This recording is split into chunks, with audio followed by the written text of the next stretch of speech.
Oh, we have some familiar names on the attendee list. It's good to see you guys. Great. So my clock says it's time to go. So take it It's away. time to go. It is time to go. All right. So I don't know why they put me as the closer here for GroupBy 2021 Europe. So thank you, GroupBy, for having me. First of all, thank you guys for voting for this session. I thought it was weird that so many of you voted for a snapshot session. I guess you really want to learn about them.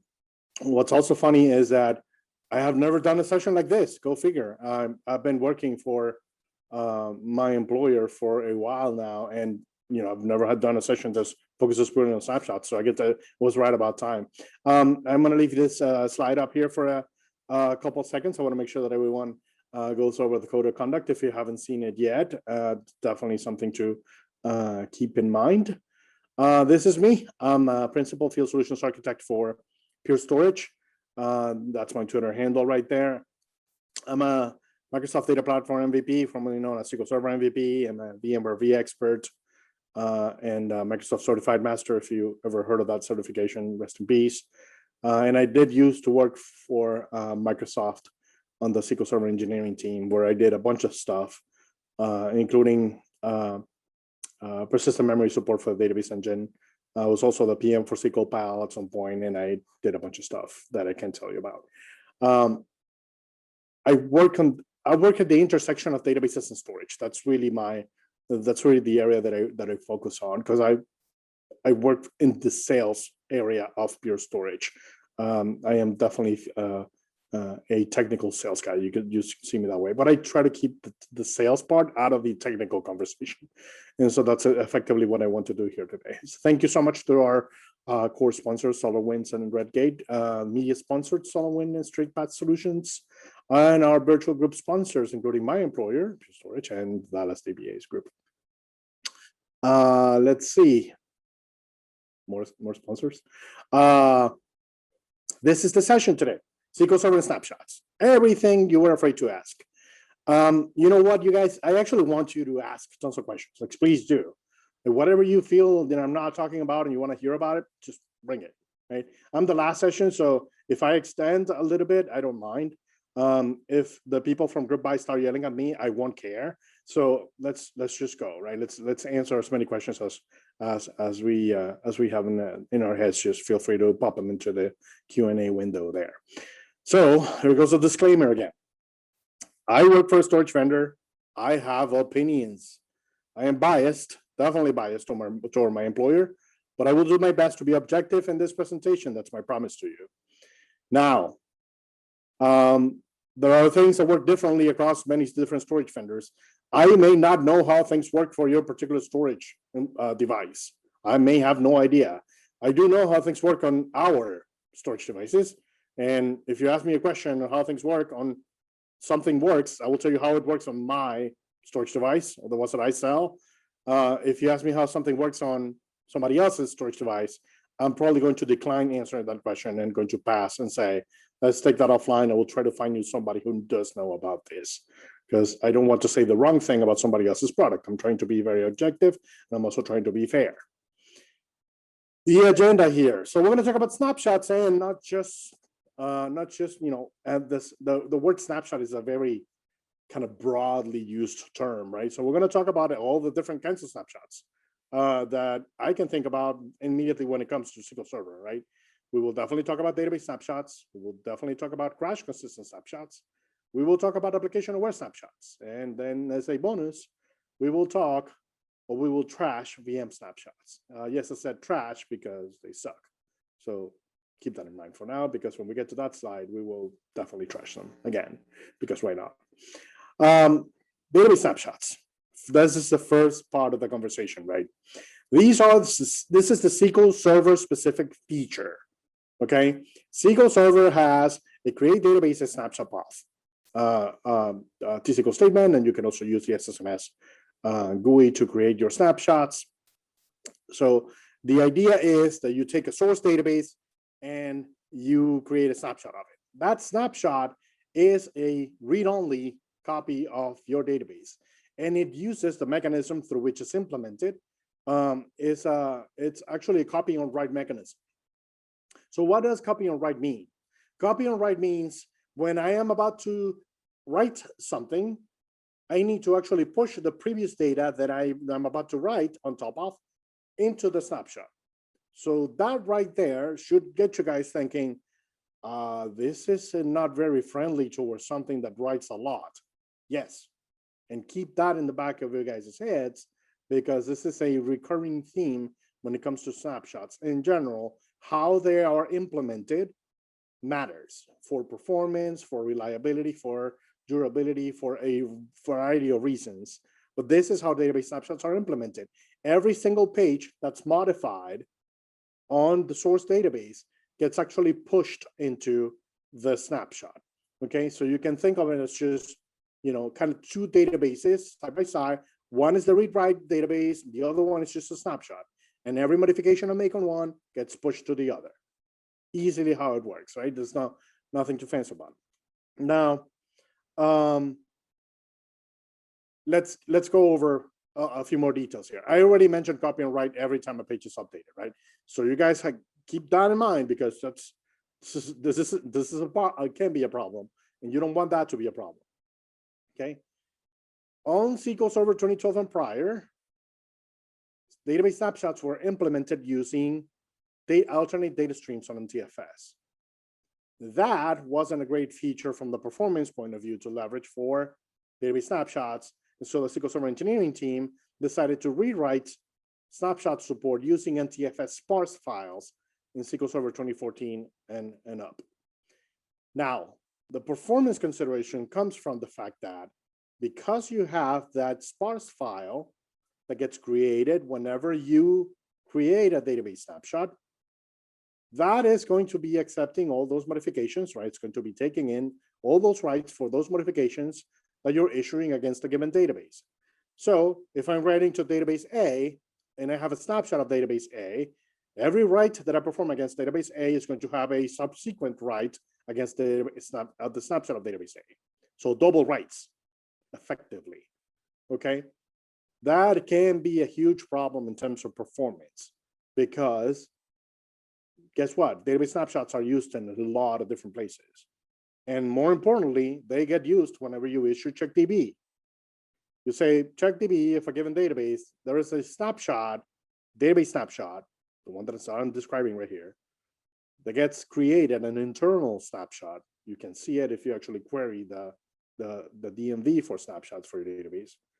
It's an internal snapshot that gets created so that crash recovery can be run on that snapshot, and the database is brought online in a transactionally consistent fashion, that snapshot is, and CheckDB runs on that version of the database. Okay, CheckDB doesn't run on the main database. CheckDB runs on the snapshot of the database. It's an internal snapshot, and there's a fundamental reason why it was implemented that way, to avoid locking, right? So you wouldn't have to lock structures. If you were making modifications, you needed to block so you could get an actually consistent view of things while you run CheckDB. That was the behavior prior to SQL Server 2005. Now, with database snapshots, that this all happens underneath the hood. The snapshot gets created, CheckDB runs on top of it, et cetera, et cetera. Now, if you didn't follow the best practices for formatting your NTFS volumes, right, you should be using the allocation unit size of 64 kilobytes, right? That's the recommendation from Microsoft still to this day, even though on Windows Server 2019, there are larger allocation unit size supported. Microsoft still sticks by or stands by the 64 kilobyte recommendation for the NTFS allocation unit size.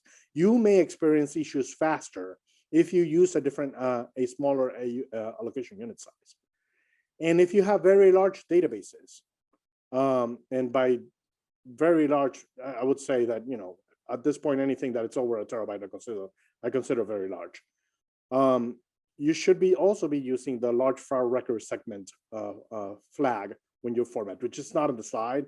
I'm happy to give you more information about it offline. Large file record segments. That's basically a feature of NTFS. If you have large files like database files, you want to have that flag enabled when you format your NTFS volumes. for your databases. So the combination of these two things, like the NTFS allocation unit size and the large file record segment, will make it will provide for a better environment for your database snapshots to run on top of, including CheckDBs, right? Because when you create a snapshot, a explicit snapshot, not the one that CheckDB creates, you can actually specify where to place the sparse file. It doesn't have to be on the same volume or logical disk as your database. It can be somewhere else, right? So a recommendation is, if you have your database running on a tiered storage subsystem, where you have something that runs fast and something that runs faster, the recommendation is that you may want to place the sparse file on the faster subsystem while you run whatever you want to run on top of that snapshot.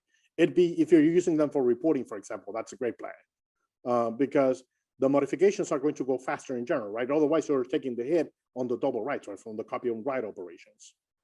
So imagine, you have to do a lot of writes. You're ingesting a lot of data, and you have a snapshot running, and you have a snapshot created against the database, or maybe potentially multiple snapshots created against your database. All of those modifications going against each and every single one of those snapshots is going to account for potentially poor performance overall in your system. So there's a ton of limitations of database snapshots, right? You can use them to revert. I mean, you can, once you take a snapshot, if you decide that you need to revert your whole database back to what the snapshot was, you can do that, right? You can say revert. I can't remember exactly what the T-SQL statement is, but it's basically a restore, revert to snapshot, something. And that effectively brings your database back as how the snapshot was, as of the time that the snapshot was taken. That's the only way that you could actually back up a snapshot, go figure. If you ever needed to back up a snapshot, to save the data within the snapshot, the only two options that you get are just actually querying the data out with select statements or BCPing the data out. That's it, right? That's you get no other choice to get the data out of a snapshot other than those two. You can't back up a snapshot. You can revert the database to that snapshot and then back it up, but that may not be what you want to do, right? Because you're overwriting the source database the moment you revert. And that is a completely destructive operation, meaning there is no trace of that source database after you've reverted back to the snapshot. The data is gone, all right? And so that's a problem. And it did you just answer SA's question? Absolutely. Let me see. Thought that for CheckDB, the snapshot lived on the data drive. One didn't have a choice of where to put it. That is correct. Yeah. Thank you. The CheckDB creates an internal snapshot that is an implicit snapshot, and you have no option to pick where it's going to be created. It's created on the exact same data drive as your database, and for your primary file group for your database, for that matter, because that's where your first database file lives. That's exactly where it's going to go. So that is the logic that exists today for CheckDB. But guess what? You don't have to run CheckDB that way. You can create your own snapshot and have CheckDB run on that. You don't have to rely on CheckDB's internal snapshot handling mechanism if this is a problem for you. So just to be perfectly clear, you can always roll your own snapshot and tell CheckDB to run on that. Sure, there's no problem with that. As a matter of fact, I would argue that that's better for some systems where you have the capability of deciding exactly where your snapshot file is going to go. That may be better for performance, way better for performance. So be mindful of that. I'm not saying that's a best practice. I'm saying that's an option. And if you're experiencing issues with TempDB, I would consider that. So that's a great question. Let's see. Limitations. The snapshot is read-only. You cannot write to the snapshot, which I don't understand. Like I'm pushing writes against this snapshot, but I can't make changes to it. Why? Like, let me clone it then. Can I just clone a database based on the snapshot and then make modifications to it? Like, why? It's just Microsoft being Microsoft, right? I don't understand how Microsoft works sometimes. And that's, snapshots, they decided to create them make them read only. Okay, they're read only. That you get no other choice. If you wanted to create a new database from a snapshot, you can't, right? That's standalone and it doesn't rely on the sparse mechanism. You can't. So you know, maybe it would be nice to have that functionality in the future. I already mentioned the fact that you can back them up or anything like that. So, but they're useful though. I mean, you can do reporting like this, right? And if you remember, database snapshots can be used for if you're using like basic availability groups and you need to read from a secondary. The database snapshot is the only way that you can achieve that, which is exactly the same mechanism that you had for mirroring, database mirroring, which has now been deprecated. And if you wanted to read from data on a mirroring partner, you could create a snapshot on the mirroring partner and then issue your reads against that. So those are some scenarios for you guys to leverage snapshots there. Let's see, we have some comments on the chat window here. Nothing to do with the presentation, so I'm moving on. Let's see. Let's talk about crash consistent snapshots, okay? Now we have moved away from database snapshots. We have dropped the idea of snapshots are being handled by SQL Server. Oh, by the way, I forgot to tell you on the previous slide, the snapshots that you take, they have to remain on the same instance of SQL Server. There is no such thing as a snapshot that gets created on a different instance. Everything is like confined to the same compute node, so to speak. You can't even do a snapshot on an availability group and have that show up on every replica. That doesn't exist, right? You create snapshots on individual replicas, and that's kind of how it goes. When you're using log shipping, by the way, you have to create a snapshot on the primary, and you cannot create it on any of the secondaries. But the secondaries you can restore with standby, of course, which is it's a different mechanism. So now, moving forward with crash consistent snapshots. We have moved away from database snapshots. Now we're going to talk about storage level snapshots, okay? You know, forget about the database engine and what's happening on top of it. We're only relying on what happens at the storage level. Now, before we go talk about this stuff, I really want to spend some time talking about how SQL Server handles stuff internally. Because if you don't understand how SQL Server, the engine itself, works, then you're probably going to have a misguided view of what crash consistent snapshots do or how they perform. So this brings me to the stuff in memory question. This is as a person in technical sales, I get this question all the time, right? What happens to the stuff in memory when you take a snapshot? Or when you're just taking a snapshot on the storage side, what happens to the stuff in memory? The first time I was asked that question, I was like, what do they mean by that? And the reality is that if you're asking this question, you really need to understand how SQL Server works and the basics of SQL Server as a database engine, right? First thing you need to know is SQL Server is an ACID compliant RDBMS, right? ACID stands for atomicity, consistency, isolation, and durability, right? So those are properties of a relational database management system like SQL Server, right?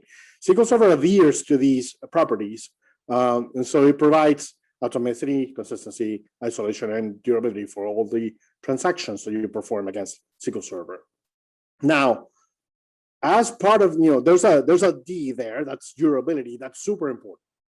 The way that durability is kind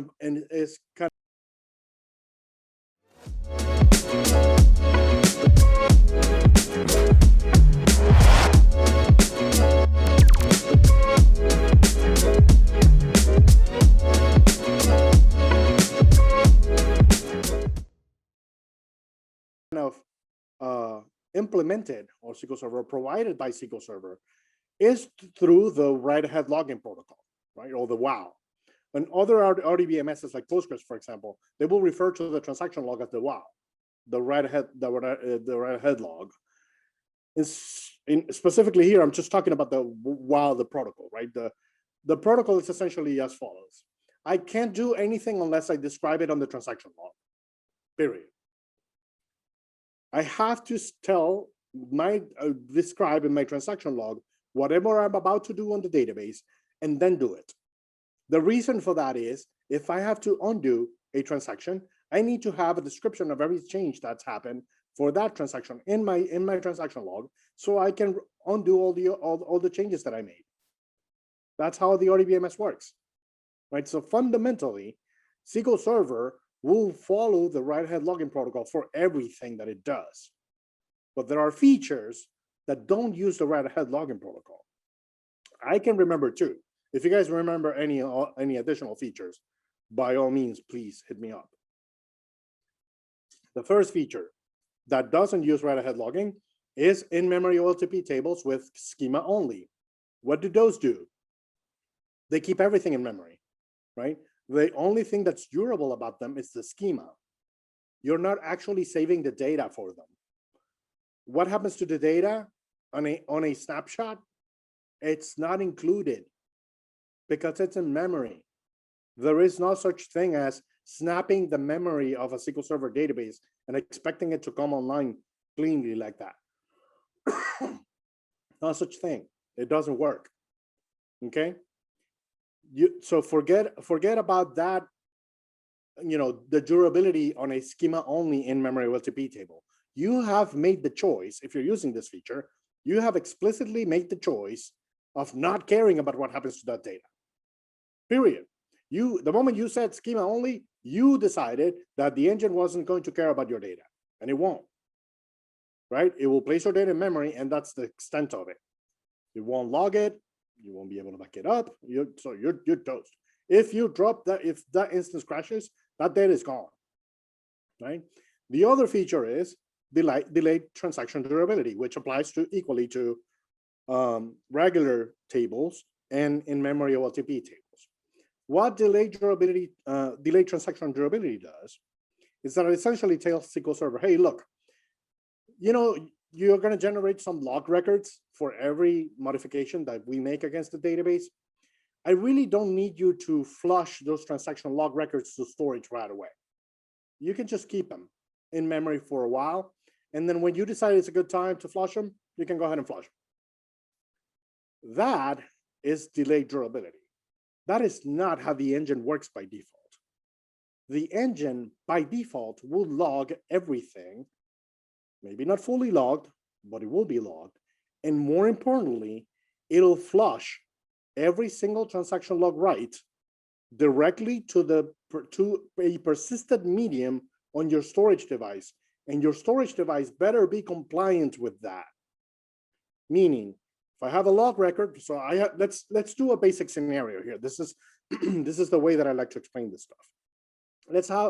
Let's think about a small table, right? Narrow table, maybe one column, not big deal. I want just an integer, right? Not big deal. I want to insert one record into that table. I have to create some records, transaction log records, right, that describe the changes that I'm about to make to that table. Maybe I don't have any indexes, just a heap, blah, blah, blah. I'm inserting though. That insert is going to be described in the transaction log in the shape of log records. Those log records, so that have to be flushed to the actual storage device, to your transaction log file, all the way through without caching in any tier of storage that is volatile. It can be kept in an area of memory that is non-volatile, but it has to be persisted. Meaning, if you lose a part of the system, the compute, the storage, whatever, the network, whatever, your system will be able to recover, because the moment that you flush this, you flush that information, and that transaction is considered committed, that is it, right? Your transaction is now committed, and your application will consider that commit a done deal. If you use delayed durability and you accepted delayed transaction durability for your transactions, you can still commit stuff without having that data being logged in your transaction log files. And that is where I raise the red flag and say, danger, danger. Because if you lose power, God forbid, or if your data center goes up in flames, God forbid, or you had a really nasty bug somewhere in your compute side, on your storage side, maybe on your network switch, I don't know. Something happened and your SQL Server went down. The fact that you said delayed transaction durability means that whatever you had considered committed it's actually may or may not be fully reflected in your transaction log. So when your database comes back online, there may be no record of that transaction ever taking place in your database. I don't even call that a transaction. So let's be perfectly clear here. If you're using delayed durability, you better be using that feature for things you don't care about. Because if you care, then don't do that to improve performance. That is what I call the resume generating event, right? You will lose data at some point, and you're going to have to explain why you lost data, and you don't want to be in the hot chair for that. Okay. The consequence of everything that I'm saying here is that there's always enough information in the transaction log to undo or redo a transaction based on the log records that describe the transactions on the transaction log. So if we are actually creating a snapshot on the storage side, right, a crash consistent snapshot, as long as we include everything that we need to include, I'm sorry, I think I had an extra slide here. Sorry, I had a mistake in the slides here. This is where we end this slide. Okay, there's always enough information in transaction log to undo or redo a transaction. Then how this gets implemented also matters, right? If I want to take a crash consistent snapshot on my storage side, I am going to look at all the volumes where my database resides. My data files sit on some volumes, and I have my transaction log sitting on another volume. Hopefully, I don't have many volumes for my transaction log, if you know what I mean. And then I am going to create a snapshot of all that, taking up the storage side completely. So now how I implement that snapshot on the storage side, or how it is implemented by my storage vendor, matters, right? If the storage vendor follows a copy on write mechanism, guess what's going to happen? You're going to have the exact same behavior that I described earlier on database snapshots when you have copy on write snapshots, right? If one snapshot is, there's a modification on your main database, that modification is going to be pushed into a snapshot area, and then that has the consequences of all these things, all of the additional writes impacting the performance of your storage solution. Your storage solution may not actually be sized for that, right? So this is always a good question to ask your systems engineer from your storage vendor. Hey, can I actually do snapshots without impacting my performance? Is my storage device able to handle this? And it doesn't matter what you use, right? If you use a storage array on premises, or you use a hyper-converged solution, what have you, you should always ask the question from your systems engineer, whomever works with you from your sales team on your storage vendor or your compute vendor. Can I actually do this and not impact performance negatively? What tools can you give me to ensure that when I take snapshots, I am not affecting the performance of my actual source database? Because that matters a heck of a lot, right? The last thing I want is for anyone to take a snapshot and all of a sudden affect the performance of your primary database, because just solely because that snapshot exists. And so that is a fundamental question to answer. There's a question sitting on the Q&A window. I will answer it later, right? But right now I won't. So hold that thought. You don't necessarily have to do copy and write, right? You don't have to push every modification that you make, from the source database into the target database. Storage side. From the source volume into target snapshot volume. You don't have to do it that way. Depending on what the architecture of your storage device is, you may just do a redirect on write. Meaning, if somebody wants to write to this particular location, this location is no longer effectively what that older piece of data was. Rather, I'm just going to aim it at that new location over there, and I'm effectively just modifying a pointer and just writing a piece of data. That is less expensive than having to write the entire block, or whatever measurement your storage or granularity your storage vendor uses for your snapshots. Redirect on write typically will bring better benefits in terms of performance. There are also snapshots that are full-on clones. And I'm sorry, I have to grab a sip here because I have a scratchy throat. A full clone for a snapshot means a full on size of data operation, right? If your storage vendor only supports full clone snapshots, that means that it's going to have to read all the volumes, all the data in them, copy that data over to a full clone, and that will be your snapshot. And that is the most expensive kind of snapshot. So if you had to rank them from faster to slower, redirect and write will be at the top, copy and write will be at second, but a very distant second, and full clone will be a very distant third. Okay, so there's orders of magnitude slower between each one. Another thing that you have to ask your storage vendor is, can you actually guarantee consistency and atomicity across all the volumes involved from a snapshot? Meaning, if I have my database spread out across multiple volumes, can you actually ensure that every single write that was issued against those volumes is included in that snapshot at the time of the snapshot? And this is typically done in software. Let's make this perfectly clear. You may be calling this hardware-based snapshots, but the management of the snapshot itself is very much a software operation running on the array side or the storage device side, whatever it is. Even the hyper-converged is still a software piece of code running in that storage device, figuring out what pieces of data should make it to that snapshot. And this is where I put on my vendor hat for a second. I'll tell you guys, you should ask your vendor how things work. It's super important to understand how things work on the storage side if you are going to rely on crash consistent snapshots. But the most important question, right, for crash consistent snapshots, how does your storage solution handle writes? Does it handle them carefully? Does it actually save the writes on an area that may be ignored for a snapshot? Because if you remember what I said before, if you're writing to a transaction log, if you're flushing stuff to the transaction log, it's not even worry about checkpoint or lazy writer or any other writes happening directly against the data files. Let's just focus on transaction log writes for a second. Excuse me.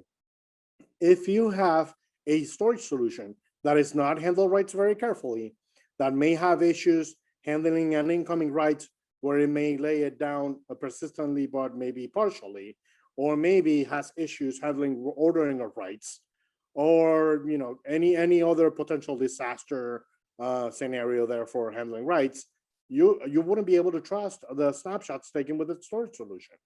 You wouldn't. So that is the most fundamental question. You should ask your storage vendor, if I issue a transaction log write for my SQL Server database, how does your storage solution handle that write? When is it actually acknowledged back to Windows as completed or to Linux as completed if you're using SQL Server on Linux? There is a question about generally file systems, ZFS on Unix or Linux systems, which write a log of all changes. This has nothing to do with it, right? If you really think about them, this is completely orthogonal to those changes, because you know what? If your file system does journaling, that journal is also only going to help you upon a crash of the system. And what SQL Server expects is that whatever data was flushed is there. However was handled on the file system side of things or not, it's completely irrelevant. NTFS is also a journaling file system, right? It is. Now, the question is, well, ZFS is not even supported for SQL Server on Linux, so let's not talk about that. Well, the point is, when the file system comes online upon a system crash, can you expect those transaction log writes that were performed and acknowledged as completed to be there upon a restart? That's the ultimate question. That is really the ultimate question that should be answered. And this is really we can get into the weeds of this, right? And trust me when I tell you, this conversation can get really hairy with other RDBMSs like Postgres or MySQL. There was something called, if you guys want to look this up, there was a whole debacle going on in the open source database community called fsyncgate. They called it fsyncgate, just like based on Watergate kind of thing, right? So it was a huge debacle because Linux, as an operating system in general, wasn't handling atomic writes, what we would expect to be atomic writes, the right way, meaning if something will be needed to be flushed to a transaction log or a WOW or a log or whatever you want to call it on that specific RDBMS that you'll be working on, you wouldn't be able to ensure that that write will be issued all the way through the persistent medium without it being ever landing on a cache, without ever landing on the file system cache, without ever landing on the storage solutions cache or volatile cache. You would actually have to force fsync calls, so file system sync calls, so that everything will be flushed immediately after you issue a write to actually guarantee that these things will happen. In SQL Server on Linux, the way that it dealt with that, if you guys remember this happened around the 2018 timeframe, when SQL Server on Linux was fairly new. They had to implement a double flush mechanism that makes it, I believe, is still one of the defaults in SQL Server on Linux is to double flush. And if you want to get performance and you're confident that your operating system stack and your storage solutions can handle the writes the proper way, then you could disable double flushing. And it will give you a huge boost in performance. This is like a fundamental problem that exists on open source RDBMSs and even on SQL Server on Linux when it first came out. And so Windows, this is one of the areas where Windows seems to be pretty ahead of the competition there. Right? The reliability of atomic writes on Windows seems to be there. Now, things on Linux have gotten better over the years, and I'm sure some of you guys on the line are familiar with some of these concepts and have seen the evolution of Linux, because several things had to change, including hard changes to XFS, the file system on Linux that's supported for SQL Server on Linux, to actually enable these scenarios for atomic writes to take place. Anyway, I'm pretty digressing here, but this is such a fundamental part of the RDBMS. If you don't understand how SQL Server works, how transaction log writes are so important, then working with crash consistent snapshots for you is going to be like, whoa, what's happening here, right? What is actually taking place? If you don't know absolutely anything, not only should you talk to your storage vendor about this stuff, but you should test and then retest and check your snapshots, because you can't sometimes, depending on whose storage solution you use, a snapshot may actually degrade over time. I've seen some of those in my career, and that means that some snapshot that you took a year ago for safekeeping or for whatever, it may not actually be a good snapshot anymore. It's happened. So work with your storage vendors and test and retest is the best I can tell you. So to answer Madhu's question, a crash consistent snapshot does not freeze IO, right? It doesn't. In this scenario for a crash consistent snapshot, the only thing that is needed here is a strong recovery mechanism to bring the database online based on the image of the data created when the snapshot was taken. And this is exactly what SQL Server's crash recovery mechanism does, okay? But you don't get point-in-time recovery from snapshots. That's just not possible. It's never from a crash consistent snapshot. Let me make it perfectly clear. We're going to talk about application-aware snapshots in just a few minutes, and then we're going to touch upon those. But point-in-time recovery is just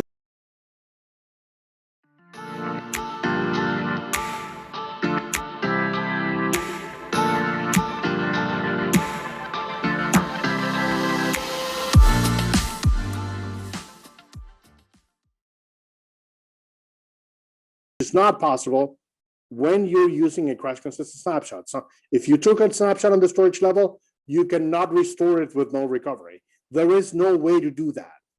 Supported way anyway. You can hack things, and I won't tell you how, but I guess you can hack things.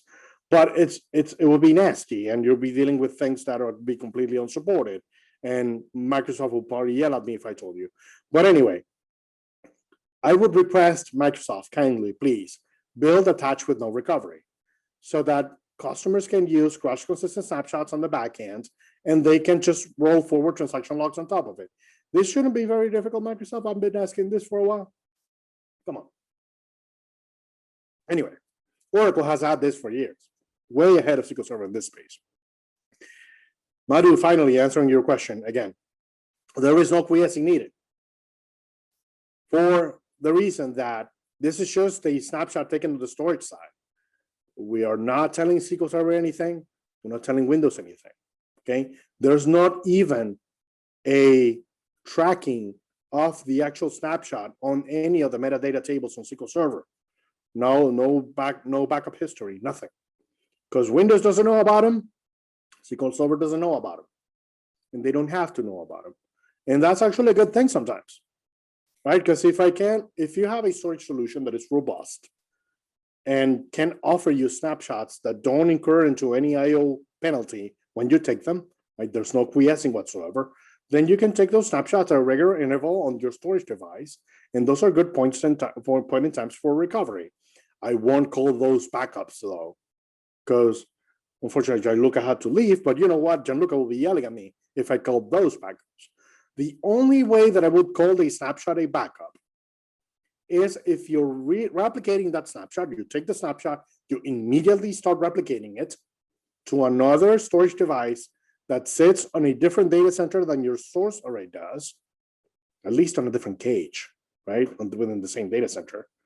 And that snapshot that's replicated, the replicated version of it sitting on that other array or that other storage device, can be brought online and tested. And that test came with flying colors.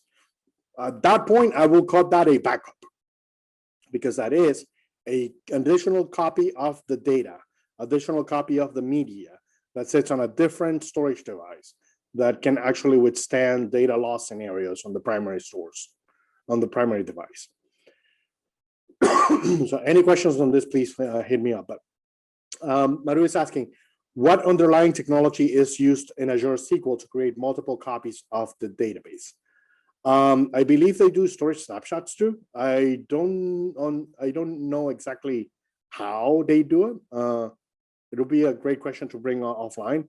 I know they can snapshot on the storage side. Will those be crash consistent snapshots? More than likely. The way to tell is actually very easy. If you're seeing IO freeze messages in your error log, then they're taking an application aware snapshot. We're gonna get into those in just a second. If you're not seeing those, then they're just crash consistent snapshots. It's a great question though. Let's see. I've already said this many times, but when you're in doubt, when you don't know, ask your storage vendor. And sometimes you just have access to the systems engineer guy that sold you your storage device. You don't really have access to the SQL Server guy at your storage vendor. Demand that you speak to the SQL Server guy at your storage vendor. For pure storage, that will be me. And there's others, right? We just hired Anthony Nocentino. He's going to join our team. He's going to be also help me answer those questions for our customers on the field. Demand that you speak to the SQL Server knowledgeable person at that storage vendor, and that person can give you the right answers as to how the crash consistent snapshots work or don't. If a storage vendor tells you, I think you should use the application aware snapshots, you should trust that advice and use the application aware snapshots, which we're going to talk about now. Okay, so this is I'm guessing a great segue for switching gears here. Again, if you have any questions on what I just said before, please by all means stop me, because I know I have said a lot of things, and sometimes the accent gets in the way. So I am very mindful of that. So application aware snapshots. These are the snapshots that SQL Server knows about, that Windows knows about, that everyone knows about, right? Even the storage side also knows about them. The way that they actually work is essentially using a framework. The reason why they're called app aware is because guess what? SQL Server is aware of them, right? It's application aware, There's a framework that's been around for 20 years, not kidding, on Windows called the VSS framework. That VSS framework is what Microsoft came up with to support these kinds of operations, right? So snapshots of the storage level, whether performed on software or hardware, but snapshots in general. Windows didn't really have a good way of doing that. They implemented this. If you must know, the first time it was implemented was on Windows XP, which shared the same code base with Windows Server 2003. So you get an idea of Windows XP was released in 2001. So you get an idea how old this stuff is. It's ancient Windows history, right? It's still relevant today, though. When you take an application or a snapshot, like if you're using Cohesity or Rubric or Commvault, and you're taking a snapshot, an AppAware snapshot, that's exactly what it's using, right? It's using the VSS framework. And so the way it works is that there's a requester, typically written by a third party. There is no free requester software for SQL Server snapshots, if you must know. Doesn't exist. You can write your own and release it as open source. No one would ever complain about that. But the reason why it doesn't exist, it's largely because there has to be an implementation of the how to do snapshots with your storage solution kind of thing. That needs to exist in addition to the requester itself. There are several moving parts here. The requester is the one that initiates the request, right? Saying, hey, I need a database backed up, right? I am requesting that this database be backed up. The volume shadow copy service, the VSS service, in your Windows machine will ask any of the writers installed in your system, SQL Server Writer service. Is this ringing a bell? That is the one that answers requests for your application or snapshots for SQL Server. The SQL Server service will say, oh yeah, I am responsible for those database snapshots. Why don't you give me more information about those? Or what you want to back up? When that's done, the writer service would actually say, oh yeah, this database actually sits on all of these volumes, and there's a hardware provider that is registered for all of those volumes. Okay, so I'm going to go ahead and I'm going to checkpoint this database. What database says, if you're doing multiple at the time, you can imagine how that goes, kind of in a for loop like fashion, right? Every single database is going to be snapshot one at a time. You can indeed demand multiple databases be snapped at the same time. I wouldn't recommend that though, or not necessarily. We will have to look at each individual case. Once the request for a snapshot takes place, the writer service says, okay, I've checkpointed my database. I have flushed all of my IO buffers for that database. I have frozen IO. This is super important. I have frozen IO against the volumes where the database resides. Writes, not reads. You can still issue reads, but the writes are definitely stopped, which means no new transactions can take place against the database. Remember, a transaction means transaction log writes, and the transaction log sits on one of the volumes that it's going to be quiesced to. So no more transactions, right? During that time, then the writer says, oh, hey, there's a hardware provider for all of these. We're talking about storage devices, right? If you're talking about, just regular file system snapshots, you can do it with a software provider too. A hardware provider in this case will take a snapshot of your volumes involved. In this case, this will be software also written by typically the same vendor who wrote the requester. It doesn't have to be the same, but typically it is the same, right? And that hardware provider is the one that would actually issue the snapshot against your storage device. Your storage device will reply with a snapshot being completed. The hardware provider will tell the subsystem, okay, we're done with the snapshot. Then the writer service will say, okay, we're done with our snapshot. Everyone can continue on. All the metadata information about the snapshot being taken for in an MSDB and all that is safeguarded. And at that point, the volumes are, actually before that, the volumes are thawed, right? IO against them can continue. No more quiescing at that point, and the metadata gets written, and everyone continues on with processing. Did that sound like a lot? Because it is a heck of a lot. I feel that this is showing its age by now. This is 20-year-old technology, definitely showing its age. So let's go over a few things here. The AppAware snapshots are also known as application consistent snapshots. We'll hear that a lot, or just VSS snapshots. You will hear that name also. Again, 20-year-old technology. Your snapshots can be both software-based or hardware-based, but not at the same time, right? I haven't seen an implementation like that. This differencing, right? If you're doing software-based snapshots, you're just differencing your volumes underneath the hood through whatever mechanism. Windows has ways to create shadow copies on your volumes, and I've been challenged to break TDE using that. I'll probably take people up on that challenge. I haven't done it yet.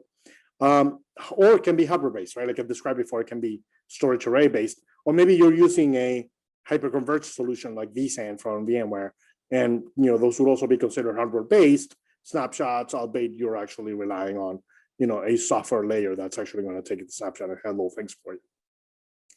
There will be IO quiescing no matter what. Okay, this is part of the protocol with VSS. There is nothing you can do about it. How long you'll be quiesced will vary upon several factors. Number one factor is how many writers exist in your system. If that is actually a thing. If you have not just SQL Server, but other applications running in your system, God forbid you're doing that, you're gonna experience some issues with IO quiescing, and your snapshots may potentially be taking longer because of that. The implementation of your hardware provider or your software provider for your snapshots will matter and will affect how long you were quiesced for, right? Typically, SQL Server requests that the vendors that are providing solutions for VSS snapshots take no longer than 10 seconds.